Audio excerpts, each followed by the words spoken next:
大家好，我是小虎。自从上个月录了一期那个鸵鸟的视频了之后，一直断断续续有人在问我鸵鸟养多大的合适，将来销路怎么样。今天再来问一下老板，给大家统一回复一下。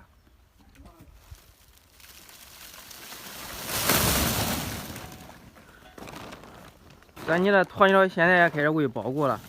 啊，这存的包谷啊，经验没存好，有点发霉。咱家都是这样存的。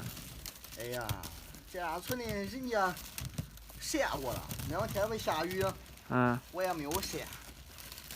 霉的不是多狠啊。晒下没事。哦。这鸵鸟，网友多天都给问，喂几个月的合适？都像生熟的话。生熟之前都视频上面都说过。最合适的话就是4个月左右，就像现在。因为现在的天越来越冷了。没有经验，他没小的，他回去他根本都没得办法。小的他只想着便宜，他不知道回去技术含量高。但是小的是便宜，你回去损失2个，你花啥劲了？对不对？你说他那4个月的好到哪去了？4个月回去，现在清理地里边清理也少了。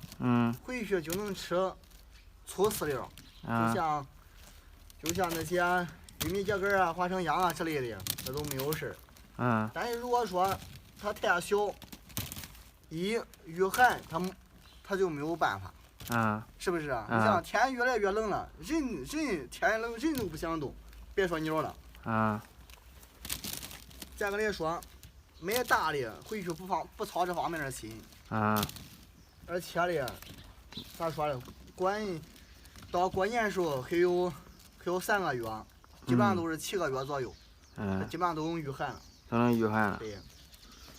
尤其是接下来这下半年呢，接下来这半年时间得弄那些大一点的。对，想弄的话都得弄大一点，都得4个月左右，4个月以上。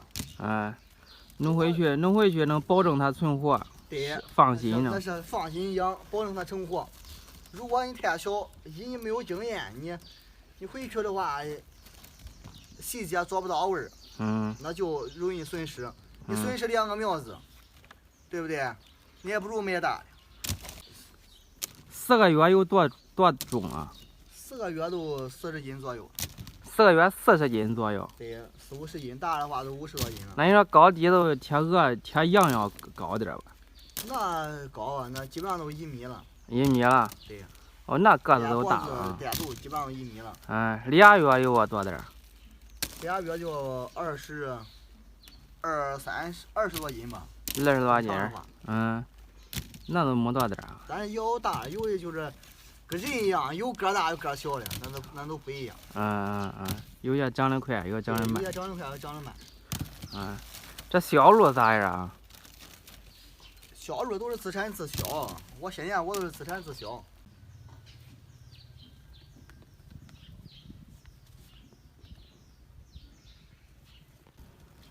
你那崽还给这一批崽？是。这个点茶怪崽的，这也是你那弄的鸵鸟皮。这样是。第一回你那鸵鸟皮都扔了，之前没有剥好，皮烂。也没有留。这留了2张。这2张最近留的。最近这2天弄的。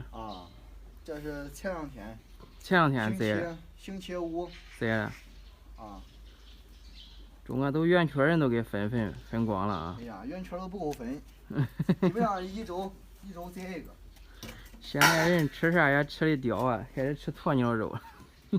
关键肉好吃啊！肉好吃。那中啊。好，本期视频给大家分享到这里啊。